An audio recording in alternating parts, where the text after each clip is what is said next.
Sir क्या कहेंगे, क्या बातचीत हुई अंदर? जेएटी ने क्या क्या सवाल पूछे, हमें जवाब दे दिए।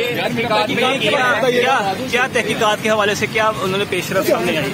नहीं, ये तो खैर उन्होंने नहीं हमें बताया। हमसे जो सवाल थे उन्होंने पूछ लिए, हमने जवाब दे दिए। आपके जवाब से मुतमिन नजर आए? किया भाई नहीं तो इसकी परेशानी की मुतमिन नजर आए? कितने के जवाब दिया आपने? सबके जितने भी सवाल पूछे सबके जवाब। जेएटी मुतमिन नजर आई? क्या दोबारा तलब करने का प्लान है? ये तो वही बताएंगे आप। अच्छा, गाड़ी आपके पीछे, वो गाड़ी पीछे आगे निकला है, वो बहुत आगे आ गई, वो पीछे खड़ी गाड़ी किधर खड़ी कर दीजिए? आपको कैसे पता चल पीछे? सर आप मैंने भाईजान ना खुदा नवाज़ मुझे दिला दें। आपकी चेयरमैन साहब से मुलाकात हुई है अंदर? ये बताइए क्या कैसे? क्या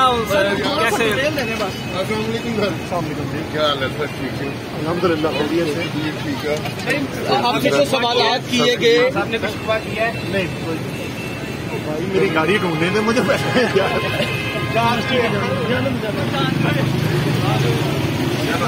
जवाब देती हैं और मुकदमात के अंदर जो है वो इन्वेस्टिगेशन खान साहब ने ज्वाइन किया है। तमाम सवालात के जवाब जो खान साहब ने दिए हैं, जो वो